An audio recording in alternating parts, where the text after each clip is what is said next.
The James Show Podcast. Now, we have a ceasefire in the Middle East. We've had ceasefires in the Middle East before. The question is, how long will this hold? Well, the answer isn't forever, because on a long enough time scale, no ceasefire is going to hold forever. But so far in your entire life, they've all been broken. And so the question is, how long will this last? Because there seems to be an actual ceasefire happening. It kind of had a rocky start there. And man, I've never done international diplomacy. I've only reported on it and read about it. But there seemed to be something fishy at the beginning. He's like, yeah, we got a ceasefire that starts in 12 hours for Iran, 24 hours for Israel. It's like, wait a second. Shouldn't a ceasefire start like now? And so in that little window of time, apparently both people were a little anxious about getting off a last couple of missiles before the deadline started, which kind of breaks the spirit of the ceasefire. The point of the ceasefire is we're going to stop hostilities, not we're going to squeeze as much as we can into the next 12 hours or 24 hours and then take a breather before we get ramped up again. No. Ceasefire is supposed to be like, all right, time out. It's the equivalent of like when you're in a tickle fight and someone starts yelling time out. So how long will this timeout last? Now, I certainly don't know, but is something different about this one than other Mideast ceasefires? You know, there's reasons to be optimistic. And when I was telling you this yesterday, I was getting people sending me emails and mostly Facebook messages, not sharing my enthusiasm, not sharing my optimism. And they didn't know that they were just about an hour or two away from the ceasefire being announced. Remember all the crazy stuff I was playing yesterday from the media over the weekend, starting World War III? I don't want my son being drafted. I mean, how crazy do these people sound after just 48 hours? Like, how bad is their worldview at predicting what's going to happen next? How bad does it have to be before you start to question your worldview? And at some point, I would like to get credit from somebody. And I'm not just bragging on me. I'm bragging on probably you, but a lot of other all-day listeners and casual listeners to WBAP. When the stock market hit the skids in April because the tariff stuff was going down, there were a lot of people saying he's destroying the economy, where he's crashing the economy, sending us into a recession. Your retirement accounts are being ruined. People's lives are being ruined. Well, the market's already recovered all that and more. We're in positive territory for the year. We're just a frog's hair away from all-time record high. So except for a little 3-week span at the end of February and the beginning of March, the stock market's never been higher. Your retirement accounts have never been more fruitful and cornucopia-ish, just making up words now, than it is right now. But all the people that were telling you to panic 2.5 months ago were giving me hell for being so soft on it. All the people that were telling you to panic about the Iran strike on Saturday already look like they got over their skis, and it's only Tuesday. The lesson going forward is there's going to be people who say whatever this guy does is the worst thing ever. It's hell on earth. It's Dante's 3rd, 4th, maybe 5th level of hell. Now, there's no advantage to me strategically for telling you to calm down. In fact, it benefits me to be as sensational as possible. It benefits me. It locks people in. People who have that fear gauge set to 9, if not 10. Being sensational is good for keeping ratings, but I am not going to do that to you if it's not true. You need to start getting in. And again, I'm probably not lecturing you. I'm just really the 40% of the country that barely pays attention to news. We'll make a lot of progress when those people aren't so easily swayed, aren't so easily manipulated in an emotional fashion by their sensational preferred news outlets. And I have a little bit of grief with the Fox News crowd as well. Over the weekend, my father and father-in-law were all over this Iran thing. What do you think is going to happen? What's going to happen next? Is this going to be World War III? Are we going to put boots on the ground? Is this going to expand to China and Russia and blah, blah, blah?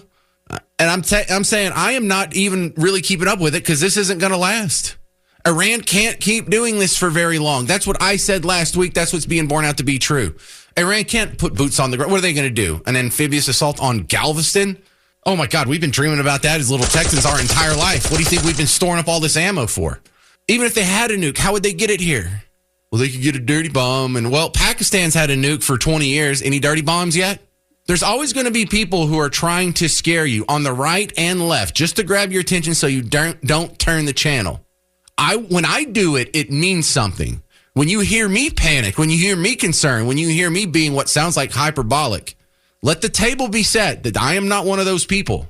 I will not exploit your emotions for ratings. Now, I expect to be rewarded with a little bit of loyalty in exchange for that. A little bit of credibility would be nice in exchange for that. But also, this is a good chance to turn around and look at who's telling you the truth in the news and who's not. And Donald Trump was all over that. I'm sorry about the airplane noise, but this was today. And, the fake news, like CNN in particular, they're trying to say, well, I agree that it was destroyed, but maybe not that destroyed. You know what they're doing? They're really hurting great pilots that put their lives in the line. CNN is scum, and so is MSDNC. They're all, and frankly, the networks aren't much better. It's all fake news, but they should not have done that. Those pilots hit their targets. Those targets were obliterated, and the pilots should be given credit. They're not after the pilots, they're after me. They want to try and demean. All right, so the lesson here is, MSNBC and CNN are bad, but ABC, NBC, CBS, they're now in the same territory. There's not a whole lot of people you can trust left out there. And half the people on Fox News I thought were way too hyperbolic and sensational about this Iran situation as well. You learned this weekend another great example of who you can trust with the news, who you can trust to not try and hook you on emotions and get you all worked up over something that's going to be resolved in 48 hours is what it took. So, yes, credit to WBAP, credit to our news department, credit to our sister station, KLIF. And there's not a whole lot of other credit to go around. The big question is, how long will this ceasefire last? My next guest is going to spell out a little more detail here. On my baseless speculation, it's Matthew Wilson, SMU political science professor. Welcome back to the James Show. And go ahead, start with the impossible question. How long will this ceasefire last? Well, of course, none of us has a crystal ball, but I would expect, though, that this ceasefire may well endure because the Iranians have no incentive to break it. The Iranians desperately want hostilities to be over, and so that's really important. If anybody breaks it, it would be the Israelis, and it looks like President Trump is willing to lean on the Israelis pretty hard to induce them to comply. Trump is the most pro-Israel president we've ever had. But sometimes he gets a little frustrated with the Netanyahu government. And when he does, he's not afraid to say so publicly. And he did so overnight. So I think Trump will lean on the Israelis to make them comply. So long story short, I think this could endure for a while. Well, I'm fairly optimistic, but I also recognize that for my entire life, peace in the Middle East has been a very fleeting prospect here. What is the record for the longest amount of peace in the Middle East? Like during our lifetime, any? I don't know that there's ever been in our lifetime complete peace in the Middle East, because even if there are not two states formally at war with each other, there are all kinds of terrorist groups, whether it's ISIS, Al-Qaeda, Hezbollah, Hamas. So there's always at least a kind of low level of hostility going on in the Middle East. But the difference this time, though, is that Israel has so severely degraded Hamas and Hezbollah that they're just not in the position they were even a couple of years ago to create serious problems for Israel. So, I mean, we at least have the potential to be on the cusp of an era of a more peaceful Middle East than we've seen in a long time. Well, I like the idea that if Iran starts to act correctly, then a bunch of other dominoes fall. They're not going to be supporting the ISISs of the world. They're not going to be supporting Hamas, Hezbollah, the Houthi rebels. So it looks like that could dry up like a handful of conflicts altogether. But we're still going to have the argument over who is occupying the land that's either Israel or Palestine, depending on what side you're on. That's right. I mean, the Israel-Palestine conflict is never going to go away. There's almost no imaginable resolution that would be satisfactory to both sides. But here's the difference. The other Arab countries in the region are not as invested in the Palestinian cause as they once were. Countries like Saudi Arabia and Bahrain and the UAE have decided that they really they're not willing to let the plight of the Palestinians become an impediment to their relationship with Israel. Which means, sadly, if you're a Palestinian, you're kind of hung out to dry. You don't have anybody who's really got your back. And that essentially puts Israel in a position to dictate terms in that conflict. All right, we're talking with Dr. Matthew Wilson, SMU political science professor. Now, see, what I'm seeing is sort of forming now could be the Gaddafi model, where he was a supporter of terrorism. He was chanting death to America. A couple of bombs changed his mind. And then while he spent the rest of his life not necessarily being nice to America, but just not cussing us out and supporting terrorism anymore. So, do the Ayatollahs see that's the path? They can still stay in power, but we have to drop all this terrorism stuff. Can they actually do that? I think they could. The question is, how do they retain domestic credibility? They already are pressured at home. They're a repressive regime. Iran has not been growing economically. I think the promise from the United States is, look, if you straighten up, if you stop supporting regional terrorism, if you stop pursuing a nuclear weapon, we will end sanctions against you, and you can be a normal country. You can start to build an economy. You can start to build some prosperity.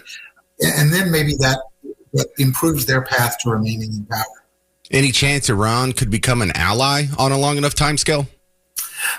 Depends on what you mean by long enough time scale. If we're talking about centuries, sure. Conceivably, who knows? But I don't see Iran becoming an ally in the coming decades. But, we don't need Iran to be an ally. We just need Iran not to be actively working against the United States and Israel and our Western allies. And I think that's possible. Well, let me, the end of my optimism isn't necessarily that they would become a pro-American ally, but if we wanted to, say, sanction North Korea or sanction China or something like that, they wouldn't be a backdoor channel where our adversaries could get oil, So whenever we try and starve someone out, having Iran on board with that would make our sanctions a lot more effective. Absolutely. Iran was one of the parties that has helped Russia evade our sanctions that we put in place over Ukraine. So, as long as Russia, China, Iran, North Korea, Venezuela are willing to cooperate with each other, they can all help each other evade sanctions. And so you're right. If we were somehow able to induce Iran not to behave that way, it would be a real boon to American foreign policy. All right, Dr. Matthew Wilson, is there going to be some sort of summit and an official peace treaty signed, or are we just doing the handshake deal and seeing if that holds? I think it's just a handshake deal because, remember, there never was formally war declared, right? Israel and Iran are not at war in any sort of formal legal sense.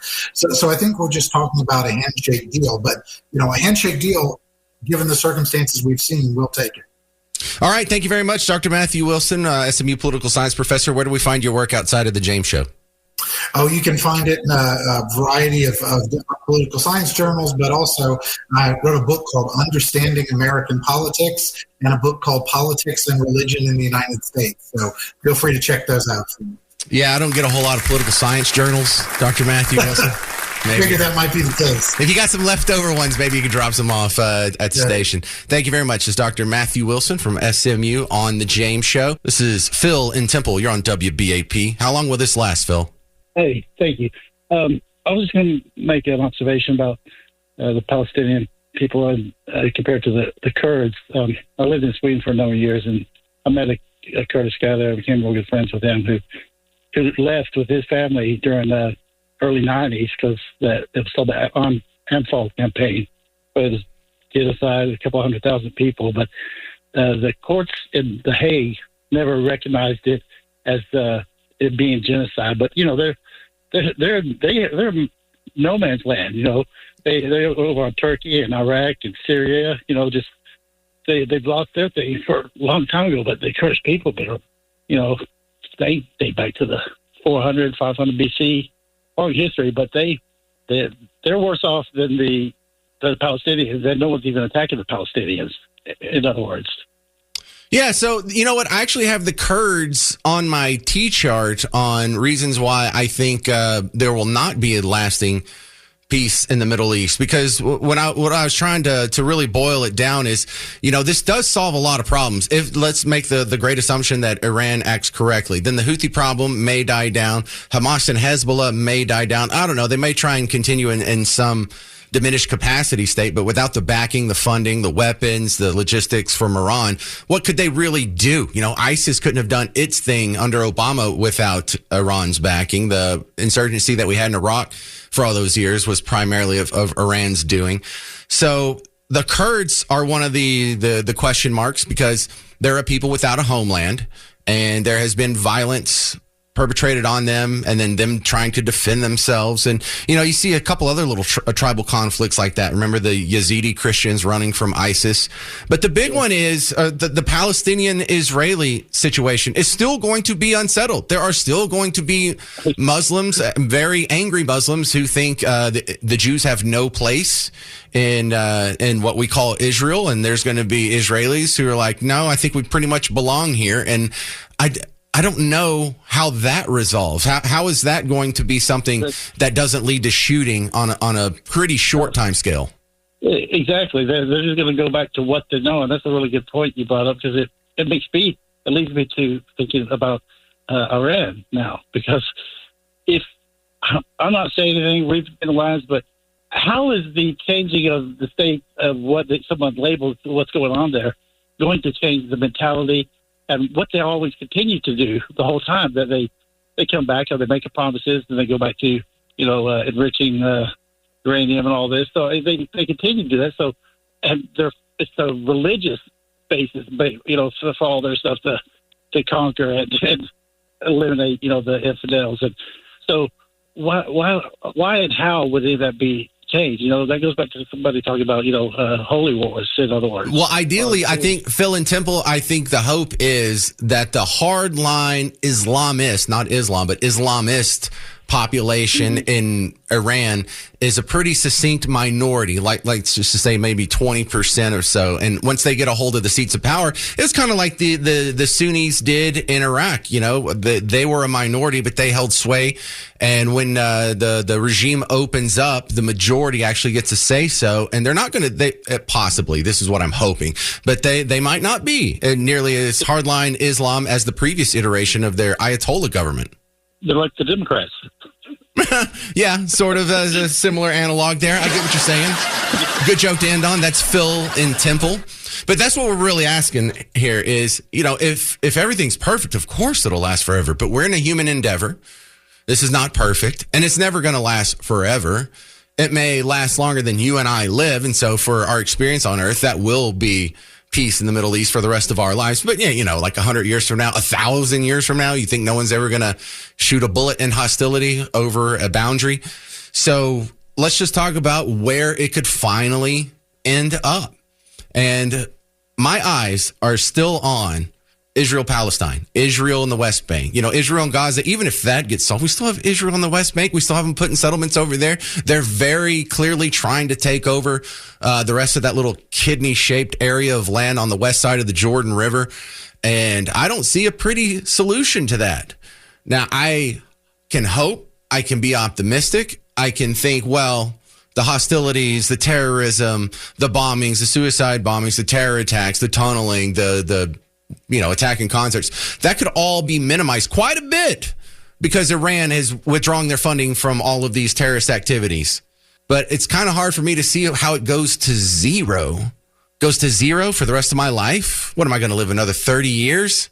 That's asking a lot of the Middle East. Have they, in our entire lives, has there ever been 30 years of tranquility in the Middle East? No. That's a punchline.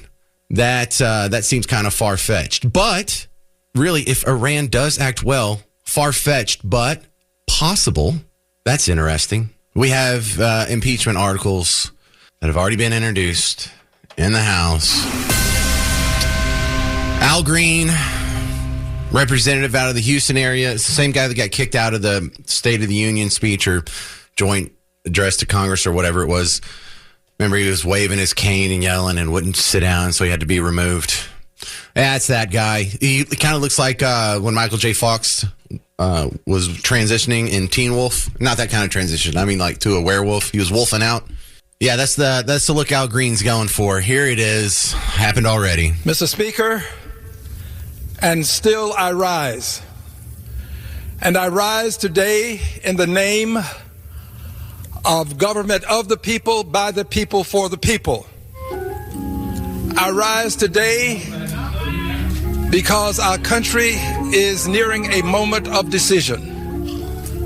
I rise because we are at the intersection of democracy and autocracy. You rise because it's a full moon. I rise to announce that at this moment in time, I have filed HRES 537. HRES 537 is a privileged resolution. HRES 537 has been filed because I believe that the President of the United States has committed an impeachable act. HRES 57 addresses abuse of presidential powers. Can you talk faster? By disregarding the separation of powers. Can you read faster? Devolving American democracy into an authoritarian. I got it. An authoritarian. Literally Hitler. Got it. An authoritarian. Say it one more time. Government usurping congressional power to declare war. All right. There it is. Was there any doubt this guy was going to be impeached? They already had the articles. It's sort of like a Mad Lib. Like, we just fill in the blank. Well, what's our grievance this month? Y'all been talking about impeaching. You've already tried to impeach him twice. Does anyone think this is like a legitimate concern about the constitutionality of these bombings? Barack Obama dropped 26,000 bombs while he was president. No formal declaration of war. No. Was there any concern about the constitutionality? Usurping the Congress's whatever to do war? Come on. This is so tired. Now, this is going absolutely nowhere because it's not even going to get out of the House. How many Republicans would jump ship and vote for impeachment over this bombing? I think it's 0, right? So this isn't going to pass. This has no chance. But now Al Green gets to be put on headlines and the media gets to act like, see, we're telling you, people are just clamoring for this guy's impeachment. He's doing such a bad job. He's only been in office for like 6 months or 5 months, and they're already impeaching him here. He's already screwed the pooch as far as shredding the Constitution goes. Stop it. No one's buying that for a second. Also, in today's edition of What the Heck Did Jasmine Crockett Say This Time? Jasmine Crockett, queen of the liberal tea. Bleach blonde, bad built butch body, Governor Hot Wheels, and he is a hot ass mess, honey. Queen of the liberal tea. She was on the same line of thinking here. She's concerned, really, y'all, about the constitutionality of the president dropping bombs, committing an act of war without authorization from Congress. Same argument. And to understand enough about the Constitution to the extent that I'm the one that's supposed to make the decision or at least get a vote.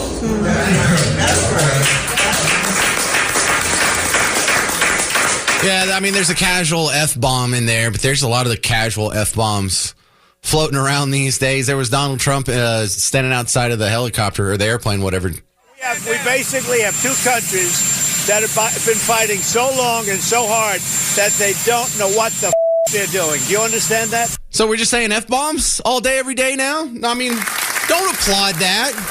This is a debasing of the language. This is a debasing of our culture and our society. And, you know, we used to walk out of the house wearing a coat and usually a tie of some sort, you know, a suit. We used to go to baseball games. We used to get on airplanes wearing a suit. Now look at how we're dressed. Half the people in Walmart are wearing pajamas. People are getting on airplanes wearing like an OP tank top and jams. Garrett, do you know what jams are? You too young to know what jams are? No, not pajamas. You don't know, like the shorts, jams? God. Yeah, you don't have to look it up. That just means I'm like 100 years old. That just, because Garrett's like 28. And if I make a pop culture reference that he has to look up, it makes me feel like I'm 100. All of a sudden, what am I, Rip Van Winkle?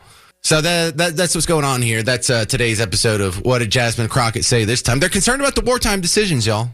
They're concerned about, and to be fair, somewhat, the party out of power seems to be far more concerned about the Constitution than the party in power. No, and it doesn't matter who's in power.